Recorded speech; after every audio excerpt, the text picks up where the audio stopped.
Se cierra la semana. Y en el informativo G24 le ponemos la lupa a los temas de los que pocos hablan. En Tertulia de Medianoche.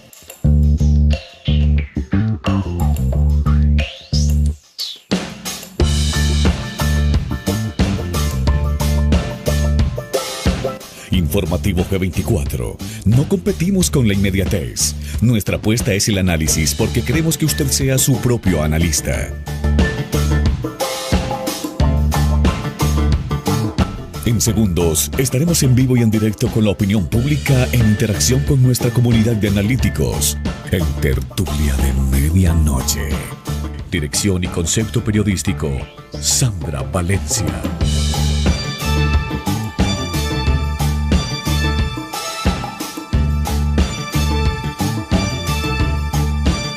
Bienvenidos.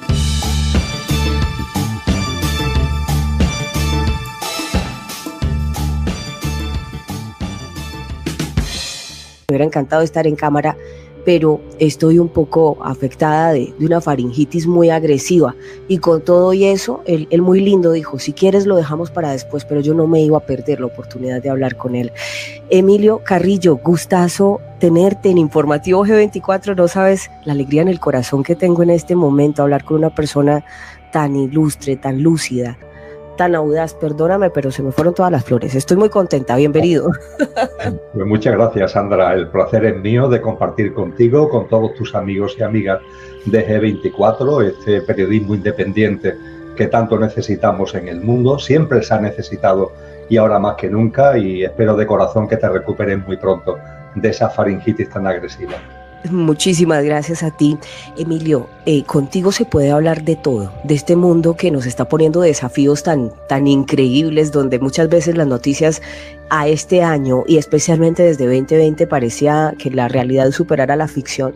Pero yo te conocí incluso en un programa donde hablabas de la parucía de Jesús. Háblanos un poco de estos tiempos que estamos transitando y cómo desde tu análisis ¿crees que de alguna manera esto se conectaba con ese mensaje que daba Jesús? Claro que sí, Sandra, porque además lo uno va ligado a lo otro. Es decir, cuando hablamos de la parusía, estamos hablando del fin de un ciclo que Cristo Jesús denominó esta generación humana, el final del ciclo de esta generación humana, para que surja un nuevo ciclo. Y a partir de ahí, cuando hablamos de la parusía, es obligatorio estar muy atento a los signos de los tiempos, es decir, estar atentos a lo que ocurre, a lo que sucede, porque Cristo Jesús nos enseñó, no como profeta, sino como sabio, entre comillas, es decir, lo que Cristo Jesús comparte con nosotros no son adivinanzas, no son profecías, es una sabiduría profunda de cómo evolucionan los ciclos, de cómo evoluciona la consciencia. Es como si yo dijera ahora en mi tierra, ¿no?, que estamos en verano y dentro de 3 meses o 4 meses va a hacer más fresquito que el que tenemos actualmente, o si cuando ha amanecido el día me atreve a decir que dentro de 12 horas va a ser de noche. Eso no son profecías, no son adivinanzas, es un conocimiento de cómo evolucionan los ciclos. Y Jesús de Nazaret, desde su conocimiento y su sabiduría de cómo evolucionan los ciclos y cómo evoluciona la consciencia, pues nos dice, ojo, este ciclo humano, de forma natural, concluirá y empezará un nuevo ciclo humano que él además lo dibuja, vamos a decirlo en términos modernos, como de una mayor frecuencia vibracional. Podríamos decir que más acorde con lo que ya late en el corazón y brilla en las almas de tantas personas que deseamos un mundo mucho más humano, en el mejor sentido de la palabra, un mundo mucho más armónico, un mundo que viva en simbiosis con la naturaleza y con la madre tierra, etcétera, etcétera. Él nos dice, el ciclo actual, que está muy marcado por lo egoico, por lo egocéntrico, entrará en un proceso de tumultos, un proceso como un parto, ¿no?, de removimientos, de contracciones, y cuando eso suceda, nadie sabe ni el día ni la hora porque no se puede meter en el calendario, con lo cual estar atentos a los signos de los tiempos, estar atentos a las señales, y cuando veáis esas señales, daros cuenta de que está el parto en pleno funcionamiento y estamos a las puertas del alumbramiento de una nueva humanidad. con lo que la parusía como final de un ciclo e inicio de un nuevo ciclo humano va ligado inexcusablemente a estar atento al signo de los tiempos, lo cual también, y concluyo, Sandra, es muy interesante porque a veces todo lo que tiene que ver con la espiritualidad se entiende como una especie de meterse hacia adentro, ¿no? Y desde luego la espiritualidad tiene un componente importante, muy importante de mirada interior. Ahora bien, no te puedes quedar ahí, tienes que mirar hacia afuera, tienes que comprender lo que está ocurriendo en el mundo y a partir de ahí interpretar las señales para percibir, como nos enseñó Cristo Jesús, si estamos ya entrando en el proceso final de un ciclo humano. Así lo percibo yo, atendiendo a sus enseñanzas, para adentrarnos después de un parto con los removimientos y las contracciones que conlleva a un nuevo ciclo humano. Así que parusía y actualidad, parusía, espiritualidad y estar atento a lo que ocurre en el mundo van de la mano. Sí, y de hecho cuando yo te escuché la primera vez que hablabas de la parusía de Jesús, a mí me trajo mucha paz en el corazón porque te lo voy a contar y le cuento a los analíticos, era un momento donde los confinamientos en el mundo estaban más agresivos que nunca, estábamos en toda esta incertidumbre que generó la pandemia, que dejó pues además mucha incertidumbre, muchas personas que estaban incluso quebrándose. Y cuando yo escucho a Emilio Carrillo hablando de la parusía de Jesús, te lo tengo que confesar. O sea, me diste un alivio en el corazón escucharte. Desde ese momento siempre quise entrevistarte. Mi sueño era siempre conocerte y mira cómo es la vibración que tú dices, que hace un año exactamente estaba en Miami y me habla Leonor García y me dice, te quiero invitar al programa, vas a compartir con Emilio Carrillo. Yo no lo podía creer porque te estaba conociendo y hoy estás aquí con nosotros. Y cuando hablas de esa parusía, pues yo creo que lo que más se contrasta o lo que más nos acerca a entender de facto esa parusía de Jesús es, creo que ese fragmento, Mateo capítulo 24. ¿Y tú crees que esa es la parte de pronto donde más claramente se podría explicar la parusía de Jesús o crees que hay otros complementos dentro de las Sagradas Escrituras? Sin duda ninguna, el capítulo 24 de Mateo es muy concreto y muy profundo. Ciertamente hay otras partes, ¿no?, de las Escrituras donde se aborda esto. También encontramos referencias de esta tipología en Lucas o en Marcos, no digamos ya en el libro de las Revelaciones o Apocalipsis, pero desde un punto de vista de concretar, de que en una lectura, entre comillas, no demasiado larga, se nos den las señales y las pistas fundamentales, sin duda ninguna eso lo encontramos en el capítulo 24 de Mateo, y podríamos decir que su colorario, que es un colorario muy bello, que es una parábola que se encuentra en el capítulo siguiente, el capítulo 25, que es el de las 10 mujeres que están ahí, con cada una con su lámpara de aceite, que es una preciosa metáfora del alma de cada uno. Sí. Cada mujer, cada persona en definitiva está llamada a echar aceite a su lámpara, se echa aceite a la lámpara del alma con nuestros comportamientos, con nuestras conductas. Hay 5 mujeres que no le están echando aceite a la lámpara, hay otras 5 que sí, y las que le están echando aceite a la lámpara porque están llevando una vida más consciente y más comprometida con nuestro verdadero ser, alertan a las otras 5, oye, echar aceite a la lámpara porque este ciclo no va a durar siempre. De hecho, se va a abrir un ciclo nuevo, va a llegar el novio, ¿no?, que es la figura metafórica que se usa, se va a abrir la puerta del banquete nupcial y solamente podremos entrar después de ese, cuando se abran las puertas, que es la parusía, solamente podremos participar en ese nuevo ciclo, en ese nuevo estadio de la humanidad, aquellos que tengamos un mínimo, no hace falta tener la lámpara llena, pero sí un mínimo nivel requerido de aceite. Y bien, hay 5 que están como distraídas, entretenidas, y hay 5 personas, 5 mujeres que están llevando a cabo esa práctica de vida y finalmente llega el final del ciclo. Y con la parusía y el corte, de ahí también que los evangelios le den el nombre de cortamiento, porque unos sí y otros no,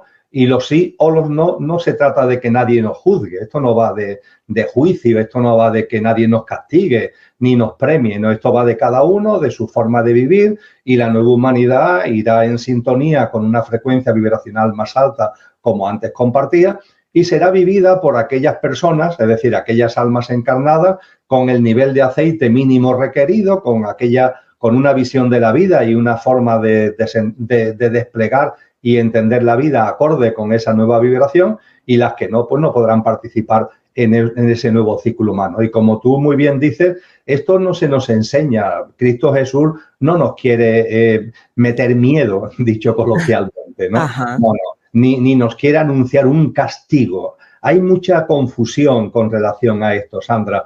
La parusía, el corte, el final de este ciclo humano para que se inicie el ciclo de una nueva humanidad, por favor, esto no es un castigo, es una bendición. Es decir, yo creo que somos conscientes en nuestro interior del anhelo que tenemos, ¿no? Por una humanidad que de verdad sea humana, que de verdad pueda poner en valor todo lo que sabemos que son los atributos y las cualidades de ser humano, nuestra generosidad, nuestro altruismo, nuestra conciencia, nuestra capacidad de tender la mano, la compasión, el amor. Eso es lo que a muchas personas actualmente hay algo muy fuerte en nuestro interior que nos está reclamando. Pues bien, la parusía y el corte, el inicio de un nuevo ciclo, es precisamente esto, con lo cual vamos a olvidarnos de estas confusas ideas de castigo y cosas parecidas y vamos a vivirlo con alegría y, como tú dices muy bien, con confianza.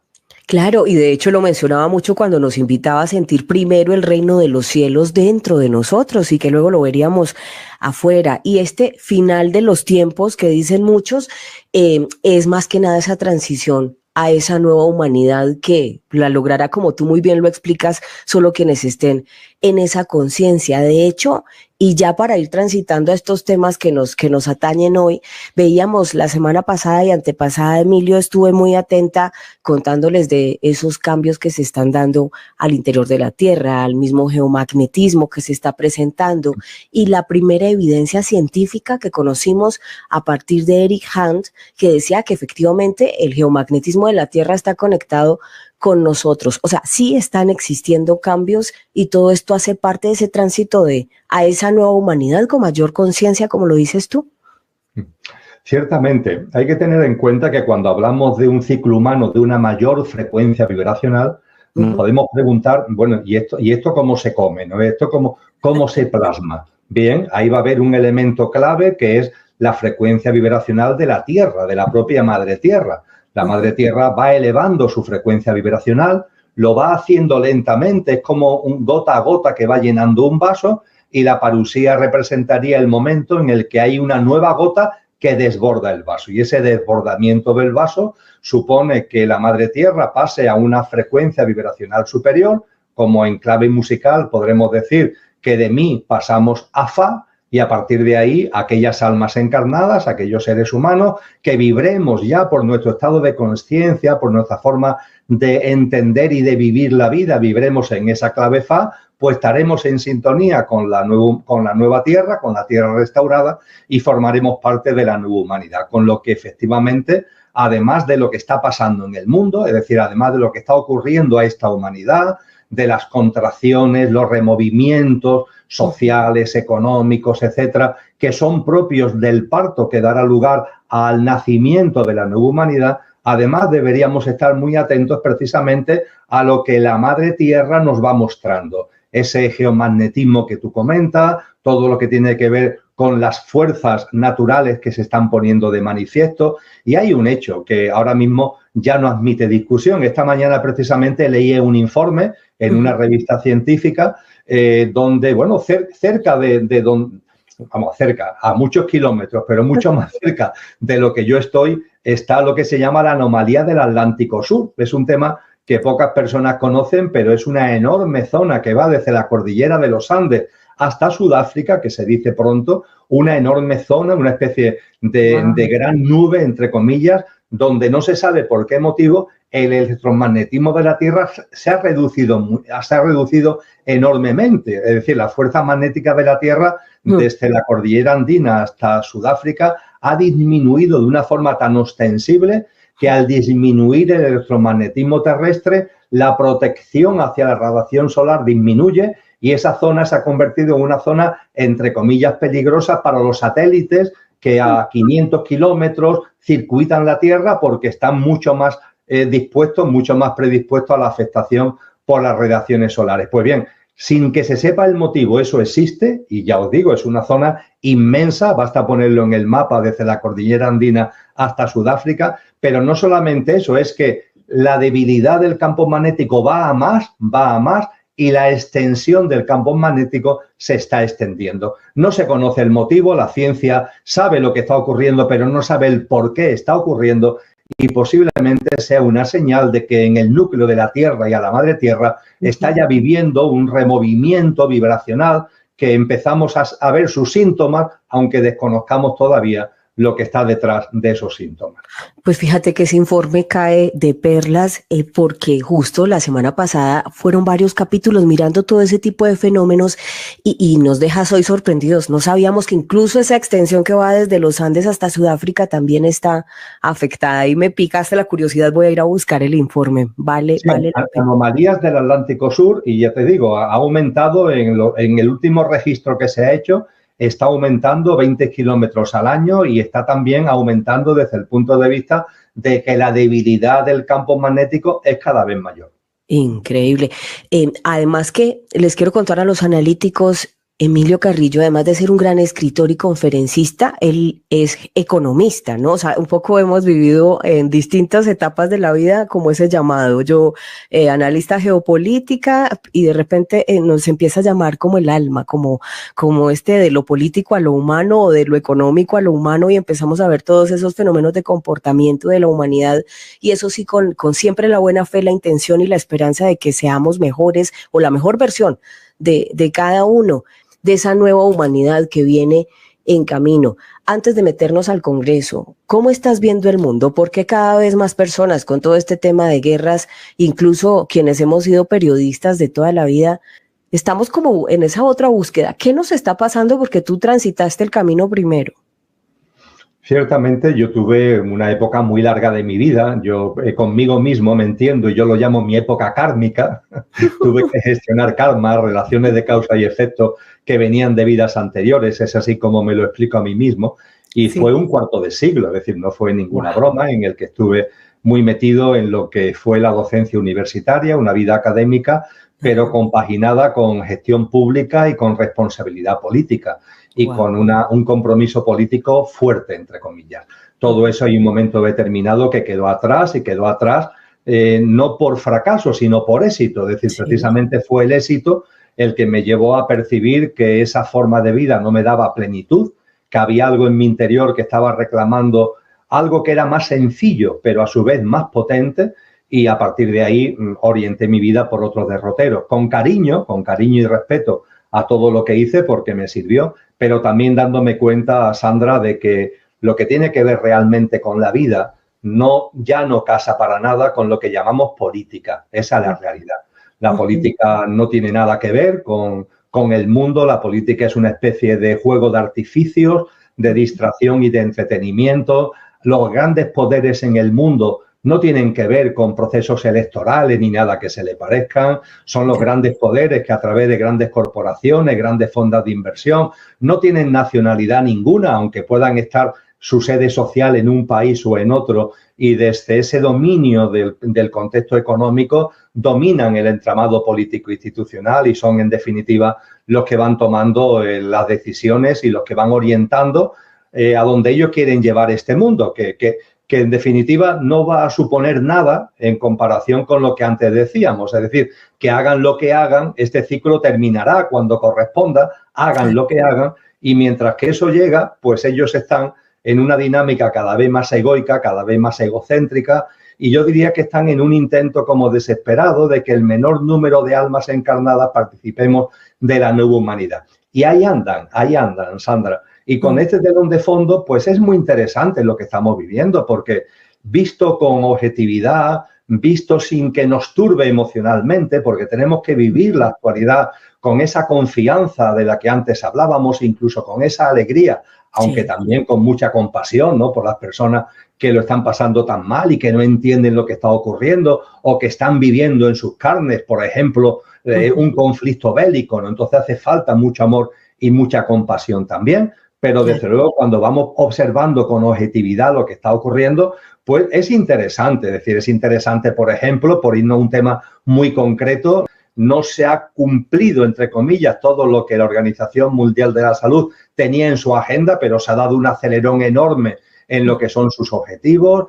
Naciones Unidas ha convocado la denominada cumbre del futuro, que todo eso son apretones que van dirigidos a el establecimiento de un sistema de gobernanza mundial que sea como el cimiento del nuevo orden mundial que los poderosos de este mundo quieren establecer. Y cuando todo esto lo vas viendo y vas viendo no solamente las medidas que se van adoptando, sino la niebla que se va creando, porque muchas veces se generan guerras y rumores de guerras para distraernos, ¿no?, de lo que realmente por debajo está ocurriendo, ¿no? Entonces, cuando todo esto lo vas percibiendo, es muy importante no perder la paz, no perder la calma, no perder la confianza, pero a su vez es enormemente interesante porque te permite ir percibiendo estos signos de los tiempos de los que venimos hablando.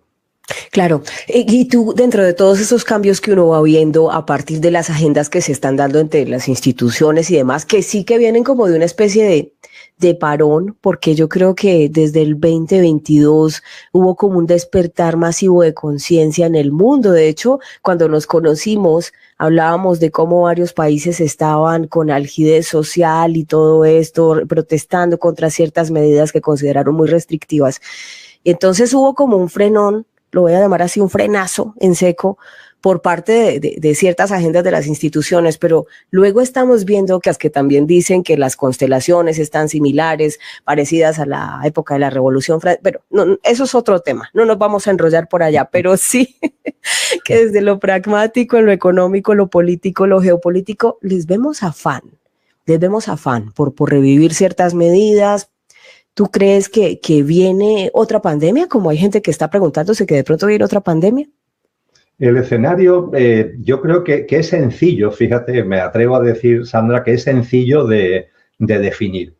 Los poderosos de este mundo, para la configuración de ese sistema de gobernanza mundial, del nuevo orden mundial al que antes hacía referencia, han tomado una fecha como fecha de referencia, que es el 2030. Todo es 2030, la Agenda 2030, cuando cualquier cosa en tecnología, cuando tiene que estar terminado el despliegue de satélites del 5G, 6G, el 2030, cuando vamos a cualquier elemento, vamos a llamarle macro a nivel mundial, siempre la fecha que aparece es el 2030, es la fecha de referencia para el establecimiento del nuevo orden mundial. A partir de ahí llevamos un camino recorrido, obviamente, la Agenda 2030 fue aprobada por Naciones Unidas en septiembre del 2015. Llevamos ya, por tanto, un camino recorrido importante al respecto. Y yo diría que el año en el que estamos es un año en el que, por tomar un símil gráfico que todos podamos entender, cuando se va a construir un edificio, se necesita mucha fuerza, mucha energía y mucho tiempo para lo que es el removimiento de tierra y colocar los cimientos. Eso requiere mucho tiempo y mucha energía. Una vez que ya se han colocado los cimientos, bueno, ahora empieza a construirse el edificio y parece que eso es la parte más importante de la obra, ¿no? Pero la parte más importante de la obra es los cimientos. A partir de ahí ya las distintas plantas se van colocando gracias a la cimentación que se ha realizado. Yo diría que el año 2024, insisto, utilizando un símil que podamos entender, es el año en el que se concluye la cimentación. Esa cimentación del edificio que debe estar construido definitivamente, culminado en el 2030, el 2024 es la culminación de la cimentación. Y a partir de ahí lo que iremos viendo del 2025 para adelante es cómo van subiendo las plantas hasta llegar al 2030 que configuran el edificio del nuevo orden mundial. Creo que esta imagen gráfica nos puede ayudar. Desde ese punto de vista, este año, que es el año de la cimentación, estamos viendo que es el año de la cimentación, vamos a llamarle geoinstitucional, geopolítica, geoestratégica. Lo ocurrido en la Asamblea Mundial de la Salud, la Cumbre del Futuro de Naciones Unidas en septiembre a la que antes hacía referencia, son buenos exponentes al respecto. Pero también es el año de cimentación en el que por parte de China, por ejemplo, por parte de la Reserva Federal Norteamericana o por parte del Banco Central Europeo, es el año en el que debe estar concluido toda la elaboración de las monedas digitales.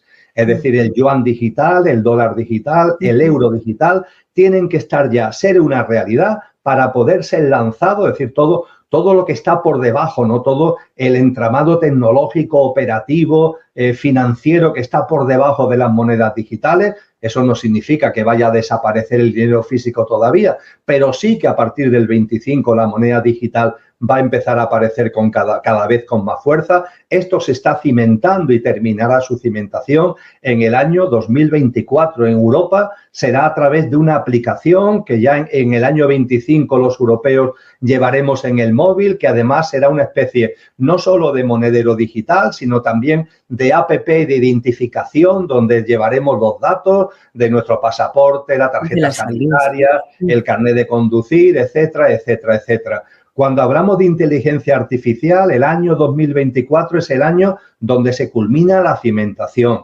Me atrevo a decir que no somos conscientes, Sandra, de lo que vamos a ver en nuestra vida doméstica, en nuestros electrodomésticos, en la televisión, las transformaciones tan espectaculares que vamos a ver de la mano de la inteligencia artificial en nuestros móviles, en nuestros ordenadores, a partir del año 25, porque este año 2024 se está concluyendo la cimentación de todo lo que supone esa tecnología artificial y virtual. Y podría seguir con otros muchos ejemplos. Este año 2024 es la culminación de una tarea para ellos fundamental, que es los pilares y la cimentación del edificio, y a partir de ahí lo que iremos viendo en los próximos años es las plantas que se van a ir cada vez siendo más visibles, pero que si no fuera por la cimentación sería imposible.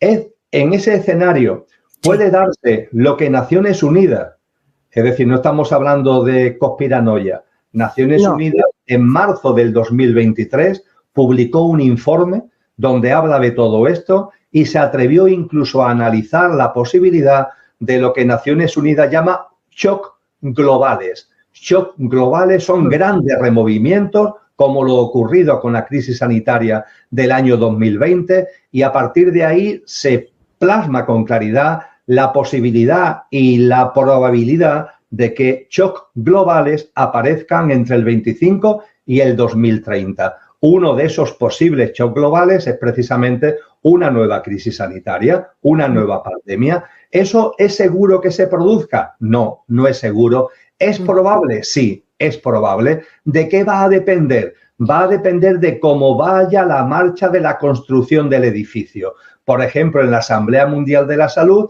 se ha puesto de manifiesto que hay muchas voces favorables a que la Organización Mundial de la Salud coja todas las competencias soberanas en materia de salud, que ante una nueva crisis sanitaria no haya gobiernos en el mundo donde se toman decisiones, sino que sea un único centro de mando el que toma decisiones sobre el qué hacer, sobre el qué inocularse, etcétera, etcétera. Pero también ha habido una parte, pero pequeña, pero ha habido una parte que se ha resistido. Bueno, pues si esa resistencia se mantiene, qué mejor que una nueva pandemia para que esa resistencia salten por el aire. Lo que quiero decir, y termino, Sandra, es que el uso del shock global, y en particular de una pandemia, va a depender del ritmo de subida del edificio. Si el ritmo de subida del edificio va acorde con la planificación prevista, no será necesario este tipo de ajustes traumáticos, pero si se ve que por cualquier motivo hay resistencia o hay dificultad para que este edificio suba para arriba, no hay ningún tipo de duda que pandemias y otros shocks globales serán utilizados como una manera de meter miedo, de meter inseguridad, de meter incertidumbre, que es la mejor forma de que todos digamos sí, de que todos agachemos la cabeza y de que la construcción del edificio se culmine en los plazos previstos. Y que el análisis conceptual, porque en realidad fue un análisis conceptual que nos acaba de describir Emilio Carrillo, pues es muy acertado a partir del proceso paso a paso. O sea, no es paranoia, no es nada de eso. En realidad es que fue un análisis muy acertado de cómo se evalúan muchas veces los procesos, cómo van viendo si avanza, si no avanza, qué se necesita reajustar para darle celeridad. Y pues, como tú lo mencionabas, la semana pasada se dio esta reunión de la Cumbre Mundial de la Salud, y pues esto es lo que nos trae esta pregunta el día de hoy. Pero además mencionabas, 2030 definitivamente es un año crucial, donde ellos también van a evaluar, que además tiene una historia muy particular la Agenda 2030, porque fíjate que existía primero los objetivos de milenio que se tenían que lograr al año 2005. No se lograron, se extendió nuevamente a 2010, no recuerdo el nombre, cómo lo llamaban, pero dijeron, no fuimos capaces, por decirlo así, como humanidad no lo logramos, entonces nos vamos a ir al 2015. Y en el 2015 se dan cuenta que efectivamente no podían seguir expandiendo una agenda 5 años o cada 5 años porque volvía a quedar lo mismo, los objetivos de milenio cada 5 años. Y ahí fue cuando nace la 2030, que entre otras cosas, Emilio, a nivel de Europa, donde se pretendía para 2030 tener todas las energías limpias instaladas, ya ha habido varios, lo voy a decir así, se ha tenido que recular, como se dice en diplomacia, se han tenido que tirar para atrás porque no hay suficiente capacidad de soporte o demanda por parte de energías limpias para todo un continente, especialmente con estos casos de guerra y demás. Pero vuelvo, 2030, un año crucial donde se va a evaluar cómo van todas esas metas dentro de la agenda, y decías 2024, año crucial de los cimientos. China reveló un informe donde decía que para 2025 querían tener ya toda la IA dispuesta, precisamente dentro de esa meta del control, por lo menos ellos dicen dentro de nuestro país, pero sabemos que esto es una puja de potencias. ¿Cómo ves esa puja de potencias frente a la inteligencia artificial? Cuando se hace el análisis que tú magníficamente has resumido, hay que tener en cuenta que se mezclan en distintos componentes. Sí. Por un lado, yo he estado plenamente en el mundo empresarial, he estado en el sistema financiero, he presidido una gran empresa, conozco, en mi formación de economía la he completado con formación en alta dirección de empresas, conozco muy bien cómo son las estrategias que se utilizan en el campo empresarial, que son las que se están usando como herramientas también en todo lo que estamos hablando. Entonces, en la estrategia empresarial hay un elemento muy importante que son los apretones, los acelerones. Es decir, el poner por delante algo que tú sabes que es imposible alcanzar, pero que al ponerlo ahí como objetivo provocas un acelerón donde avanzas mucho más de lo que de otra forma hubiera sido posible. Es decir, sabes tú que no vas a llegar al 100, pero si te pones como objetivo 100 para tal año, no vas a llegar al 100, pero vas a llegar a un 70 o a un 80, que si no hubieras puesto el 100 como objetivo, te hubieras quedado en un 30 o te hubieras quedado en un 40. Esto es lo que estamos viviendo. La OMS, por ejemplo, la Organización Mundial de la Salud, hizo un programa de máximos, un programa que decía que todas las competencias de salud tenían que estar en su mano, que había que hacer un tratado de pandemia donde ya a partir de ahora incluso el cambio climático se incorporara dentro del tema de la salud, y hace un programa de máximos. Ese programa de máximo, con la clausura ya celebrada de la Asamblea el pasado sábado 1 de junio, ¿se ha logrado? No se ha llegado al 100. Oye, no se ha llegado al 100, pero se ha llegado a un 70 o un 80, cosa que hace un año o 2 años era absolutamente impensable. Y, por ejemplo, una de las cosas que se ha conseguido a partir de muchas, además de modificaciones muy significativas en el Reglamento Sanitario Internacional y de medidas muy concretas en el ámbito de la vacunación, de los trasplantes, etcétera, etcétera. Además de todo eso, pues se ha conseguido que ya todo lo que es la emergencia climática sea considerada política de salud. Es decir, eso ya se ha aprobado por unanimidad de los 194 países la pasada semana. Eso significa que ante un fenómeno climático se le pueden aplicar los protocolos de una pandemia, crisis sanitaria. Esto era impensable hace no mucho tiempo, con lo que este es un elemento a tener en cuenta, Sandra. El que se proponen programas de máximos, pero el que no se llegue al máximo no es un fracaso, todo lo contrario, es un éxito, porque ha habido que poner el listón muy alto para llegar a un nivel 8 que de otra forma ni por casualidad se hubiera alcanzado. Esto es muy importante tenerlo en cuenta. También es muy importante tener en cuenta como otro de los elementos que están por debajo de la punta del iceberg. Nosotros vemos la punta del iceberg, pero por debajo están todos los movimientos que se están produciendo en la geoestrategia política internacional. Hay que tener en cuenta que dentro de la denominada élite hay divisiones. Hay divisiones, por una parte, porque hay una élite concreta que está ligada a las grandes corporaciones empresariales y financieras. Hay otra élite que está más ligada al entramado político institucional. Y aunque desde luego el peso lo lleva la corporación, es decir, lo lleva el poder económico de las grandes corporaciones económicas y financieras y empresariales, pero claro, el poder político, el poder de los estados, el poder de los gobiernos, todavía tiene mucho peso. Y ahí hay un conflicto de intereses que se ha puesto de manifiesto quizás en estos momentos. Es decir, en la Asamblea de la Organización Mundial de la Salud, yo creo que ha sido muy evidente como el entramado político institucional de China le ha puesto como barrerillas, no se ha llegado al nivel 100, porque China le ha puesto como barreras al poder de las grandes corporaciones farmacéuticas. Es decir, el poder político del Partido Comunista Chino le ha dicho, bueno, a mí me tenéis que dejar mi margen de maniobra y no voy a consentir ahora que las grandes corporaciones cojáis todos el poder del mundo. Entonces, este tipo de conflictos entre el poder de las corporaciones financieras y empresariales y el poder que todavía está en manos de gobiernos y de Estado es un tema a tener muy en cuenta. Y es un tema a tener muy en cuenta después de que dentro del poder, tanto de las corporaciones como del poder del entramado político institucional, también tienen sus divisiones. Es decir, por ejemplo, en lo que la punta del iceberg nos muestra más, Sandra, hay una división dentro del mundo político entre los que podríamos llamar los fríos y los calientes. En lenguaje de Rudolf Steiner, que es de 1919 cuando lo escribió, él le dice los luciferinos y los arimánicos. En el lenguaje de hace 2000 años que utiliza el cristianismo, se nos llama de la división de Satanás. ¿Qué es esto de luciféricos, arimánicos, la división de Satanás? Pues muy sencillo, que llega un momento determinado donde hay tantas almas encarnadas, somos 8.000 millones de personas en estos momentos en el planeta, 8.000 millones de almas encarnadas a la vez, que el dominio sobre tantas personas, la forma de dirigir a tanta gente, tiene que producirse un cambio. El cambio de lo caliente a lo frío.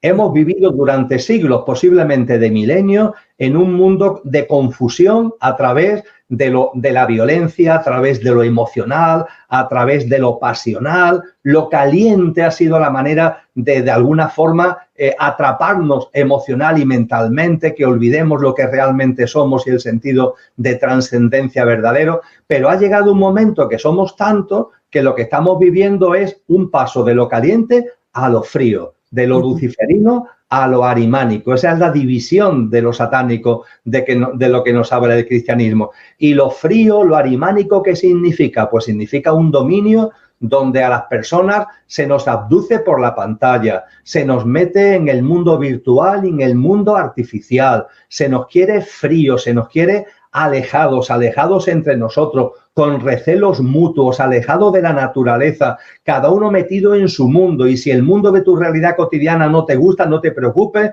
porque la realidad virtual y artificial te proporciona un mundo ideal donde tú con tu avatar puedes plasmar lo que la vida real no te está dando, y de esta forma cada uno nos vamos metiendo en nuestro cubículo, cada uno nos vamos metiendo en nuestro mundo. Las relaciones personales van de capa caída, incluso desde el punto de vista de las relaciones sexuales. Ahora que teóricamente vivimos, teóricamente no, realmente no, vivimos ya sin los tabús sexuales que se vivió la humanidad durante tanto tiempo. Sin embargo, hay un menor número de relaciones sexuales que es histórico. Todos los estudios lo están poniendo de manifiesto porque nos vamos como aislando, ¿no? Ajá. Ese gran filósofo que es Byung-Chul Han nos habla del final del amor, es decir, como nos estamos reduciendo cada uno, somos como narcisistas egoicos que nos vamos encerrando eso en nuestro propio mundo. Eso es lo frío y eso es lo arimánico, Sandra. Y hay una parte de la élite que está ya cogiendo el testigo de lo frío. Pero claro, hay otra parte de la élite a nivel internacional que todavía mantiene o quiere mantener, porque es la forma de mantener sus privilegios, todo se ha dicho, quiere mantenerlo caliente. Y eso también lo estamos viendo. Y termino. Bueno. A nivel global, sin ningún tipo de duda, China, es decir, lo que es China, lo que es el gobierno chino representa maravillosamente lo frío, maravillosamente, y sin embargo, puestos a buscar qué es lo que representa lo caliente, lo encontramos sin ningún tipo de duda en Donald Trump, ¿no? Creo que son dos buenos referentes para entender qué es lo frío y entender qué es lo caliente, pero sabiendo que hay un movimiento de fondo donde lo caliente cada vez va teniendo menos peso y lo frío, tecnología, mundo virtual, mundo artificial, eso, reclusión de cada uno en su propio mundo, alejamiento y recelo de los demás, Eso es lo que prima y es ahí a donde nos quieren llevar en ese nuevo orden mundial que tiene la construcción del edificio el 2030 como fecha de referencia. De cómo se presentan ciertas divisiones dentro de la élite, bien sean las corporaciones, las empresas tecnológicas, que también tienen un poder enorme a hoy en día, y por supuesto el poder político, que sigue ahí de facto teniendo una influencia muy, muy fuerte. Nos estabas explicando esos dos modelos entre frío caliente, terminando con dos muy buenos ejemplos. El señor Trump como la parte caliente, sí, que mueve pasiones, que todavía pues de alguna manera hace que la gente se sienta viva, lo voy a mencionar así, y un poco también la influencia de China desde ese poder tecnológico que nos está aislando. Pero es que dijiste algo que me encantó, y es como en este momento, con un mundo más interconectado, la gente se siente más sola, pero al mismo tiempo sin tantos tabúes, por ejemplo, de tipo sexual, la gente también está prefiriendo aislarse, y estamos entendiendo incluso tendencias como los asexuales.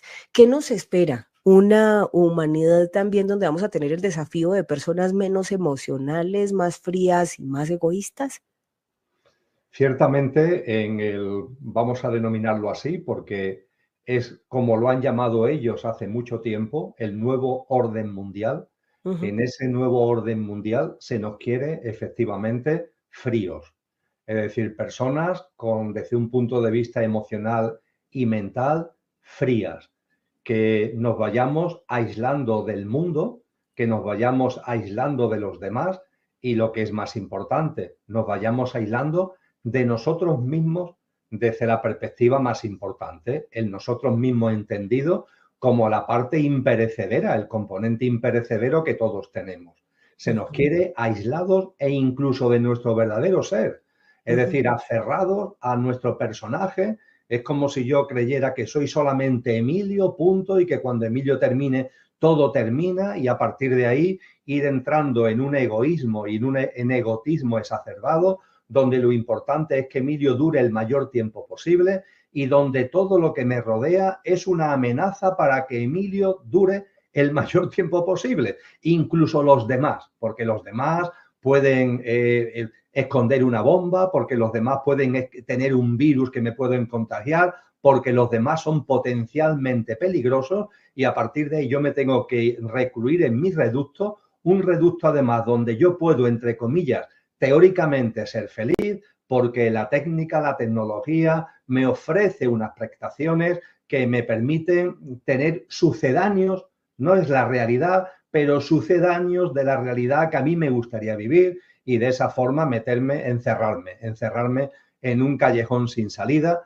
donde la tecnología es lo que prima y el vivir más años a costa de lo que sea, porque no creo que haya nada más, una vez que termine, no creo que haya vida después de la muerte, y a partir de ahí la teórica salud, que va unida a un desempoderamiento, porque es poner todo en las manos del sistema sanitario y de la industria farmacéutica, pero sin embargo me preocupa mucho la salud, aunque me desempodere de la propia salud, y las tecnologías se convierten en los grandes referentes. Podríamos decir, Sandra, buscando otra metáfora, que cuando se olvida lo trascendente, cuando lo Ajá. trascendente se expulsa, eso es lo que quiere este sistema, eso es lo que pretende el denominado transhumanismo, Allá una iba. prevalencia enorme de lo artificial para que olvidemos lo que somos, nos convertimos en infrahumanos, matamos a Dios, no entendido como un señor de barba blanca, sino entendido como la visión trascendente de la vida, con todo Ujú. lo que implica, y como matamos a Dios,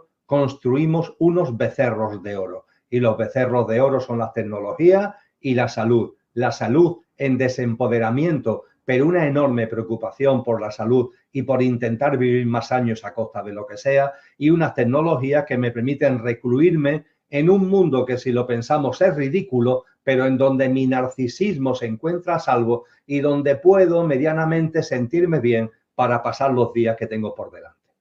Y esa es la oferta que todos los días se consolida sin darnos cuenta. O sea, se está consolidando cada vez más esa oferta. Me refiero a lo siguiente, un sistema donde nos vamos aislando, donde empezamos a percibir incluso amenazas en el otro. Esto lo estoy hablando metafóricamente, o sea, como el tema de alguna manera esa paranoia de es que la salud y el virus que viene del otro y el otro me puede dañar y la tecnología me mantiene a salvo. Y entonces ahí nos llevas a un campo muy interesante que tiene que ver con el transhumanismo, y es cuando empezamos a jugar, lo decía Harari, algo así como de animales a dioses, donde empezamos incluso entre naciones a competir en sus ejércitos, cuáles tienen los soldados mejor adaptados, con incluso dispositivos tecnológicos, pero al ritmo de nosotros los ciudadanos de a pie comunes y corrientes es un poco cuando ya vemos los biohackers o aquellos garajes donde la gente ya se está implementando o implantando dispositivos que para ver lentes es decir, lentes que le permiten una visibilidad a no sé cuántos kilómetros. Hablemos un poco de ese panorama que todos los días nos está abordando como una oferta, pero que se está consolidando cada vez más. Es que ese panorama, Sandra, tiene ya nombres y apellidos. Es decir, estamos hablando de algo que no es una teoría, sino que es una realidad. Ajá. Y es algo que, como tú muy bien dices, se está plasmando cotidianamente y está avanzando a un ritmo bastante acelerado. El transhumanismo nos vende la tecnología, lo virtual, lo artificial, como un éxito evolutivo. Es todo lo contrario. Convierte al ser humano en infrahumano, como antes decía, porque nos hace olvidar el componente más importante de lo que somos, que es aquello de ti y de mí que no va a morir cuando acontezca lo que denominamos muerte. Pero eso se borra para que estemos solamente atentos a nuestro personajillo, en mi caso, al Emilio Beturno. A partir de ahí se nos pone a nuestra disposición, eso sí, tienes que tener capacidad adquisitiva, punto 1. Y punto 2, lo iremos viendo cada vez más, cumplir con los requisitos de control que el sistema impone, porque si no cumple con esos requisitos de control, aunque tengas capacidad adquisitiva, no podrás usar esa capacidad adquisitiva. Esto no es ninguna ficción, está pasando ya en países como China, donde el tú poder viajar al extranjero no depende si tienes o no capacidad adquisitiva, sino que se te autorice por un sistema de control social, por un sistema de puntuación de ese control social, que tú puedes hacer desplazamientos al extranjero o no puedes salir al extranjero, o incluso el margen de maniobra que tienes para moverte dentro del propio país. Todo depende de la puntuación que tengas y también de esa puntuación de control social, con un sistema de millones de cámaras que hacen un seguimiento permanente a todo lo que cada ciudadano hace. Esto no es la película o la novela basada en la película basada en la novela de Orwell en 1984. Esto es una realidad en la China actual. Entonces, a partir de ahí, tú no es que puedas hacer o no cosas dependiendo de tu capacidad adquisitiva, es que incluso con capacidad adquisitiva, como no cumplas los requisitos de lo que son normas, medidas y el ser un ciudadano adecuado, pues no puedes utilizarlas, se te quedan los fondos como parados, entre comillas, sin poderlos usar. Pues bien, lo que se nos oferta es una serie de cosas a las que podrán acceder aquellas personas, punto 1, que tengan capacidad adquisitiva, punto 2, que cumplan los requisitos de control que impone el sistema, y a partir de ahí ir segmentando a la especie humana en distintas subespecies. Yo sé que esto suena muy raro, Sandra, pero lo voy a intentar explicar de una forma breve y creo que iremos percibiendo la enorme realidad y de que, aunque parezca raro, se está ya materializando como tú antes apuntabas.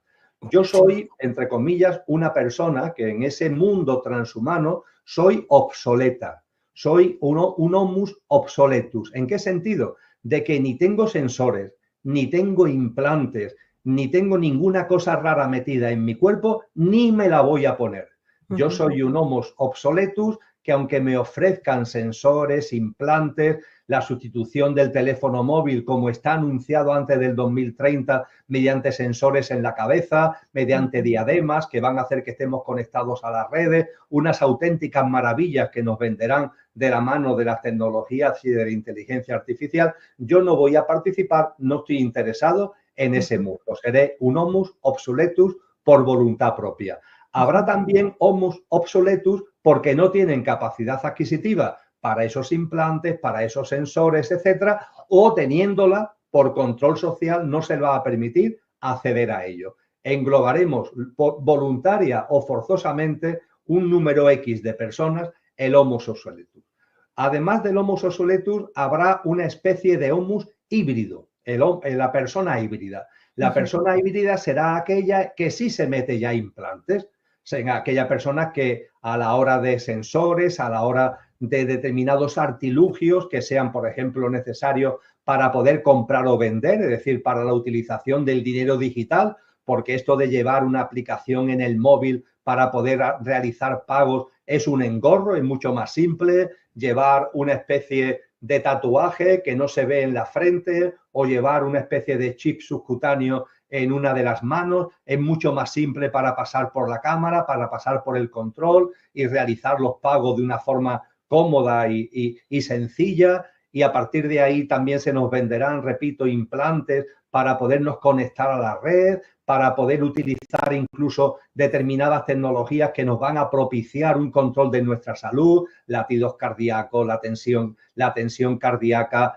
análisis continuo de cómo estamos desde el punto de vista de salud. Y habrá muchas personas que se meten dentro estos implantes y estos híbridos, porque voluntariamente lo quieren y porque tienen capacidad adquisitiva suficiente y se le permite que lo puedan hacer. Será el homus híbrido. Pero es que además del homo híbrido habrá una nueva especie humana. Ellos quieren que haya una nueva especie humana que será, por así decir, la más elaborada, que es la persona editada, el homus editado, que son los superbebés.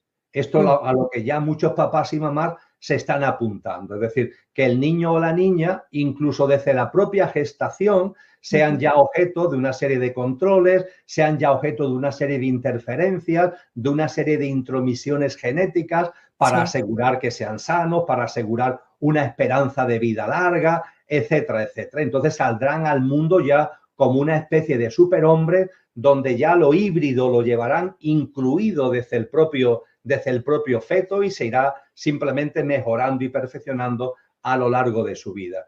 Y ese homus obsoletus, ese homo híbridos y ese homo editadus subdividirá a la especie humana, es lo que se quiere, en tres grandes especies. Lo que los privilegiados quieren es ser homus editados, es decir, si ellos ya no lo han podido ser, que sus hijos sí lo sean y que en la medida de lo posible ellos se puedan incorporar el mayor número de implantes que garanticen alargar la esperanza de vida a costa de lo que sea y la forma que sea. Pero lo más importante, y concluyo, Sandra, no es tanto los temas tecnológicos y concretos materiales que he compartido, sino la visión del mundo que hay detrás.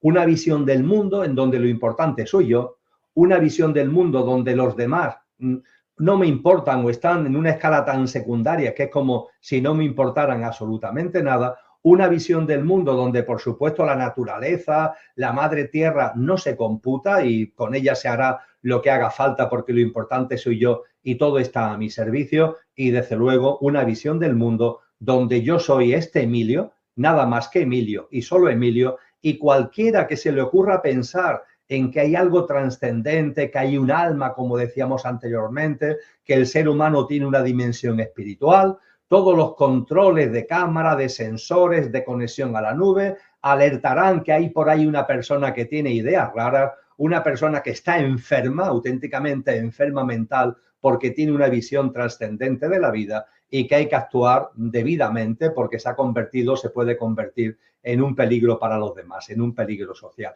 Estoy siendo muy coloquial en mis expresiones, no quiero ser catastrofista porque, insisto, lo que hablábamos al principio, yo tengo mucha confianza en la vida y estoy muy alegre porque percibo que estamos entrando en un momento decisivo de final de un ciclo para que se inicie otro ciclo mucho más elevado vibracionalmente, pero es verdad que estamos en el parto y en los removimientos del parto estamos viviendo y vamos a vivir todas estas cosas. Digamos que este es el diagnóstico, es análisis en proyección y sí, es un diagnóstico porque nada es traído de los cabellos, es lo que estamos viendo todos los días y de ahí viene la confianza y es esa otra parte de la humanidad que es capaz de ver lo que está pasando y que en cambio se aferra más que nada a la fe, a buscar el propósito internamente, a tratar de, y por eso habríamos con la parucía de Jesús que tú muy bien nos explicabas, era cómo invitaba en esos tiempos de tribulación a estar más conectados con esa esencia divina de la creación del Padre, ¿no?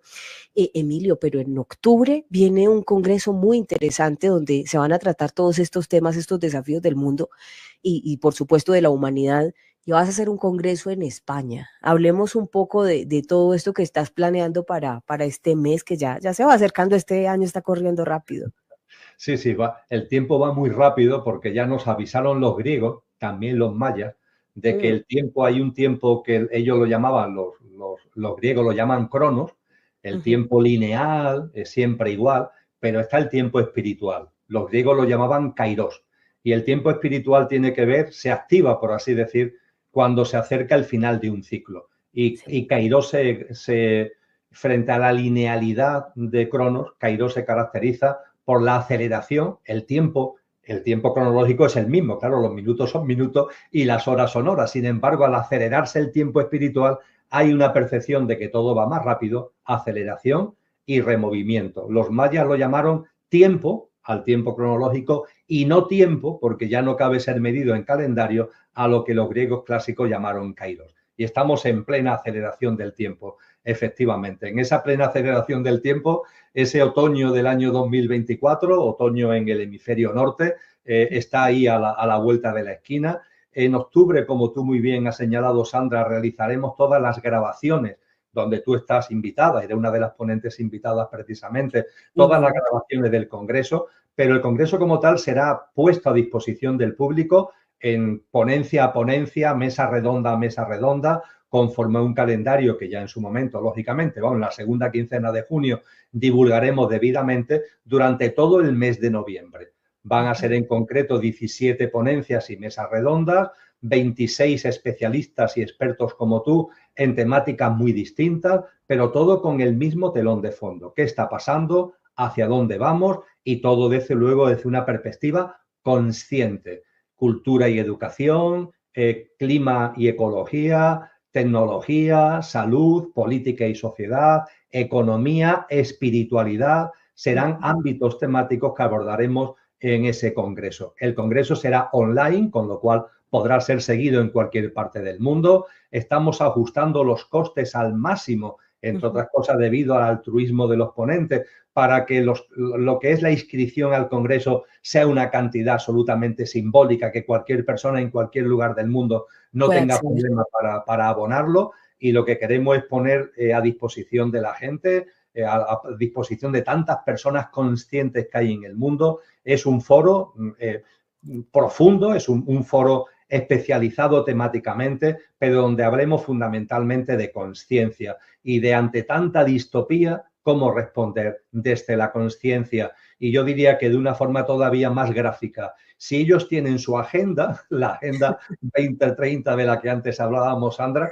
¿por qué no tenemos nosotros la nuestra? A mí me gusta llamarlo la Agenda 2033. ¿Por qué la 2033? Porque va después de la de ellas. Es decir, incluimos, ya sabemos lo que ellos quieren, pero nosotros sabemos también muy bien lo que queremos, computamos lo que ellos quieren, pero para trascenderlo, no para caer en el victimismo, no para caer en el desempoderamiento, sino para trascenderlo y poner en marcha una práctica de vida individual y colectiva que sea la simiente, que sea la semilla de esa nueva humanidad. Y bueno, todo esto estará organizado por un proyecto de investigación que es también de carácter altruista, que es el proyecto de investigación Conciencia y Sociedad Distópica, que se creó en el año 2018, que tengo el honor de dirigir, y desde ahí, contando con la valiosísima cooperación de personas como tú, creo que vamos a poner a disposición de todas las personas interesadas algo bello, algo profundo, algo riguroso en el análisis, pero también estimulante en cuanto a esa confianza y esa alegría con la que tenemos que vivir estos momentos.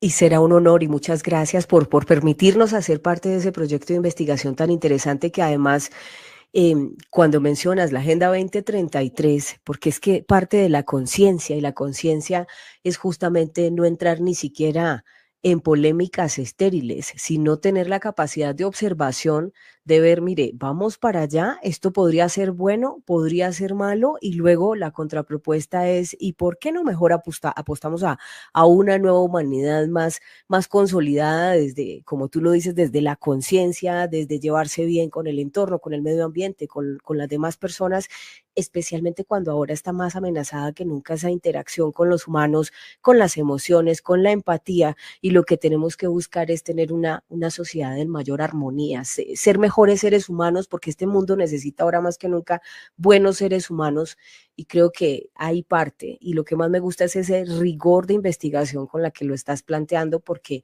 es una propuesta muy, muy seria. Enhorabuena, Emilio Carrillo, de verdad un honor, y muchas felicitaciones por esta iniciativa que tienes tú.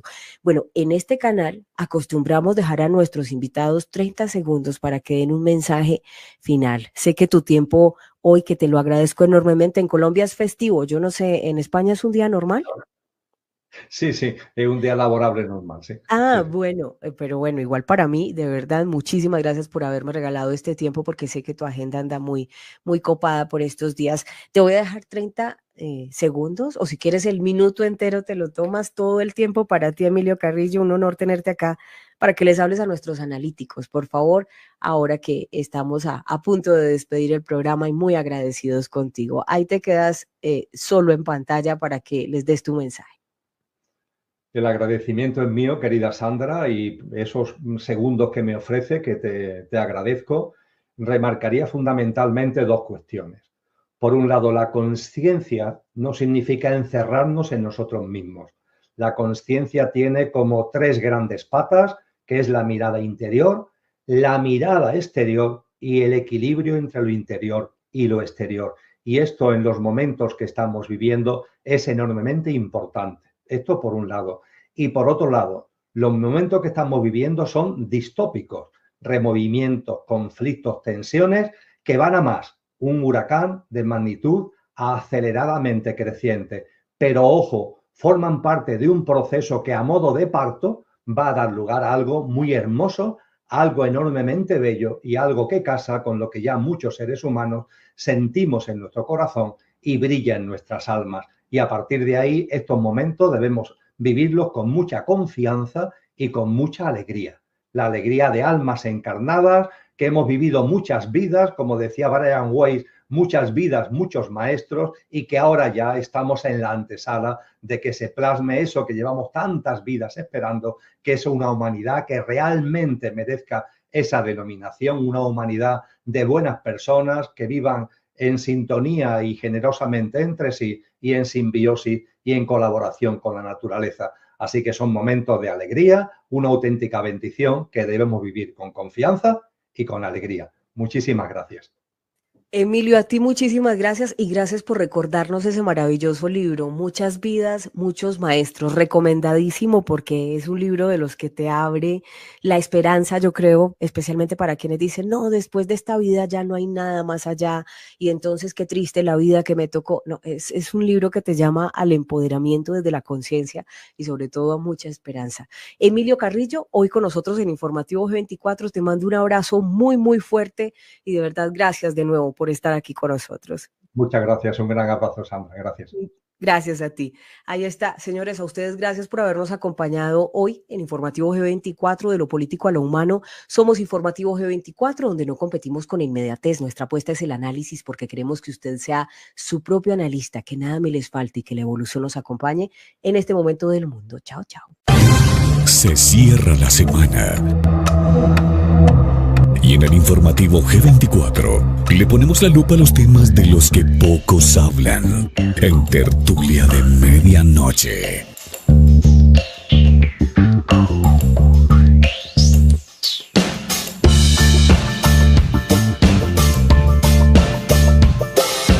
Informativo G24. No competimos con la inmediatez. Nuestra apuesta es el análisis, porque queremos que usted sea su propio analista. En segundos estaremos en vivo y en directo con la opinión pública en interacción con nuestra comunidad de analíticos. En Tertulia de Medianoche. Dirección y concepto periodístico, Sandra Valencia.